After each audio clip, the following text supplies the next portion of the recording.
بسم اللہ الرحمن الرحیم۔ دیکھنے اور سننے والوں کو السلام علیکم۔ ناظرین، آج ہم آپ کو حضرت داؤد علیہ السلام کی زندگی کے متعلق آگاہ کریں گے۔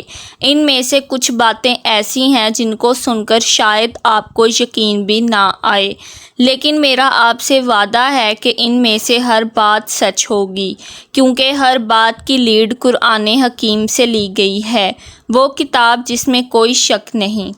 ناظرین، حضرت داؤد علیہ السلام یروشلم کے رہنے والے لوگوں کے نبی بادشاہ تھے، جن کو 7 قسم کے معجزے دیے گئے تھے۔ پہلا اور سب سے عظیم معجزہ ان کی خوش الحانی تھا۔ ان کی خوبصورت آواز، ان کی خوبصورت زبان کہ جو آگے چل کر تاریخ میں لحن داؤدی کے نام سے جانی جائے گی۔ ایک مرتبہ حضرت محمد صلی اللہ علیہ وآلہ وسلم مسجد میں داخل ہونے لگے تو ان کو ایک خوبصورت آواز سنائی دی۔ آپ صلی اللہ علیہ وآلہ وسلم وہیں رک گئے اور صحابہ سے پوچھا کہ یہ کون تلاوت کر رہا ہے؟ تو صحابہ نے دیکھا اور بتایا کہ یہ عبداللہ ابن قیس ہے۔ یا رسول اللہ! تو آپ صلی اللہ علیہ وآلہ وسلم نے مسکرا کر جواب دیا کہ عبداللہ کو تو آل داؤد کا اختصاص دے دیا گیا ہے۔ حضرت داؤد علیہ السلام کا دوسرا معجزہ یہ تھا کہ آپ علیہ السلام پر آسمانی کتاب نازل ہوئی تھی، جس کا نام زبور ہے۔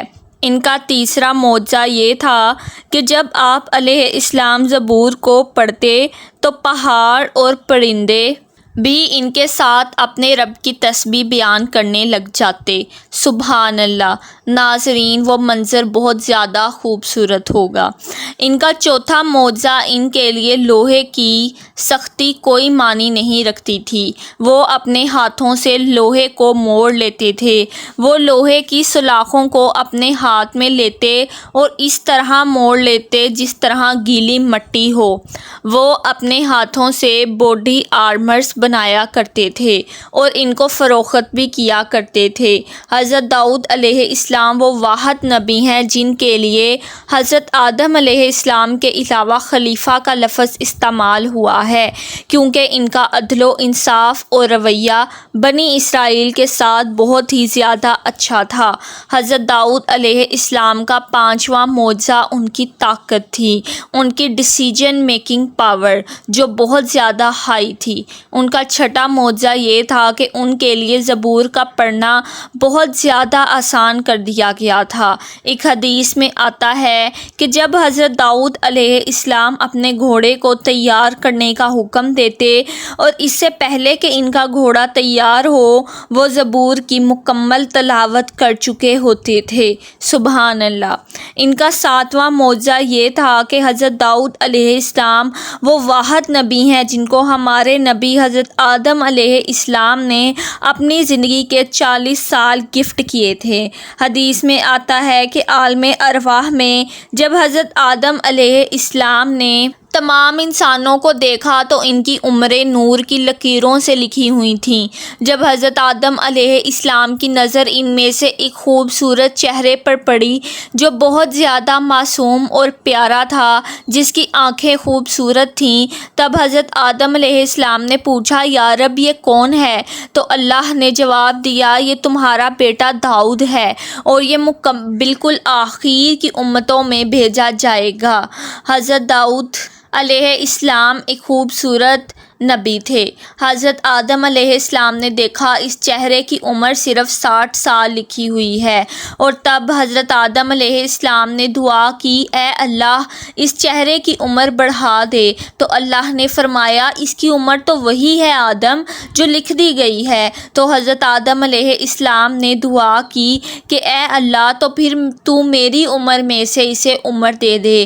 تو پھر حضرت آدم علیہ السلام نے اپنی زندگی کے 1000 سال سالوں میں سے 40 سال حضرت داؤد علیہ السلام کو دے دیے تھے۔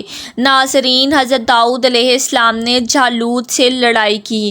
جالوت ایک دیو قامت شخص تھا جس نے اپنی باڈی آرمر پہنا ہوا تھا، کوئی بھی اس سے جیت نہ پاتا تھا، پر حضرت داؤد علیہ السلام نے اس کو جنگ میں ہرا دیا۔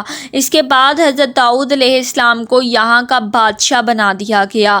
اتنا سب ملنے کے بعد بھی حدیث میں آتا ہے کہ انسانوں میں سب سے زیادہ عبادت کرنے والے شخص کا نام حضرت داؤد علیہ السلام ہے، جو ایک روز چھوڑ کر ایک روز روزہ رکھا کرتے تھے، آدھی رات کو اٹھ کر عبادت کیا کرتے تھے، اپنے ہاتھوں سے کماتے تھے اور اپنے گھر والوں کو خود کھلاتے تھے۔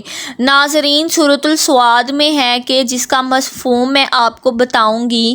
کیا آپ کو ان جھگڑا کرنے والوں کی خبر بھی ملی کہ جب وہ دیوار پھلانگ کر محراب کے اندر آ گئے، جب وہ داؤد کے پاس پہنچے تو داؤد ان سے ڈر گئے۔ انہوں نے کہا، ڈرو مت، ہم تو ایک مقدمے کے دو فریق ہیں، ہم میں سے ایک نے دوسرے پر زیادتی کی ہے، تم بس ہمارے درمیان ایک فیصلہ کر دو۔ یہ میرا بھائی ہے اور اس کے پاس 99 بھیڑیں ہیں اور میرے پاس صرف ایک بھیڑ ہے، اور یہ مجھے کہتا ہے کہ یہ مجھے دے دو، اور یہ میرے ساتھ گفتگو میں بہت ہی شریر ہے۔ داؤد علیہ السلام نے کہا، اس کا سوال تو سراسر ظلم ہے۔ اور اچانک یہ بات کہنے کے بعد داؤد علیہ السلام کو احساس ہوا کہ ان کے رب نے انہیں آزمایا تھا، اور یکدم وہ سجدے میں گر گئے اور اپنے رب سے استغفار کرنے لگے، تو ہم نے بھی ان کا وہ قصور معاف کر دیا۔ سو اے داؤد، ہم نے تمہیں زمین میں خلیفہ بنایا تاکہ تم لوگوں کے درمیان حق سے فیصلہ کرو اور اپنی خواہشات کی پیروی نہ کرو، وہ تمہیں اللہ کی راہ سے بھٹکا دیں گی۔ حضرت داؤد علیہ السلام ساری زندگی اس غلطی کی وجہ سے روتے رہے، لیکن اللہ تعالیٰ نے انہیں معاف کر دیا تھا، اور اللہ نے کہا، اور ہم نے ان کا وہ قصور بھی معاف کر دیا، اور یقیناً وہ ہمارے نزدیک ایک بلند مرتبے والے اور بہت اچھے ٹھکانے والے ہیں۔ ناظرین، جب حضرت داؤد علیہ السلام روتے تھے تو ان کے ہر مشروب میں ان کے آنسو شامل ہو جاتے تھے، اور قیامت کے دن سب سے پہلے حضرت داؤد علیہ السلام کو لازلفہ پلایا جائے گا، اور آپ اپنی آواز میں اللہ کی بڑائی اور تسبیح بیان کریں گے کہ جنتیوں تک کو آپ کے مقام پر حسرت پیدا ہونے لگے گی۔ اور پھر حضرت داؤد علیہ السلام 100 سال کی عمر میں وفات پا گئے۔ ملک الموت نے آپ کی روح کو آپ کے جسم سے جدا کر دیا۔ تھوڑی دیر بعد ان کے جسم پر دھوپ پڑی تو سورج نکل آنے کی وجہ سے ان کے بیٹے نے پرندوں کو حکم دیا کہ گھر پر سایہ کر دیں، اور تب چھاؤں کم اور اندھیرا زیادہ ہو گیا، اور اس شام حضرت داؤد علیہ السلام کی نماز جنازہ میں ٹاپ کے 40,000 علماء شامل تھے۔ حضرت داؤد علیہ السلام کا یہ بیٹا کون تھا کہ جس کے حکم پر پرندوں نے چھاؤں کر دی، اور یہ بیٹا کون تھا اور اس کے کون سے معجزے تھے، یہ ہم آپ کو اگلی ویڈیو میں بتائیں گے انشاءاللہ۔ اگر آپ لوگوں کو یہ ویڈیو پسند آئی ہے تو اس کو لائک کریں، شیئر کریں اور چینل کو سبسکرائب کریں۔ شکریہ۔ اللہ آپ سب کا اور ہمارا حامی و ناصر ہو، آمین۔ اللہ حافظ۔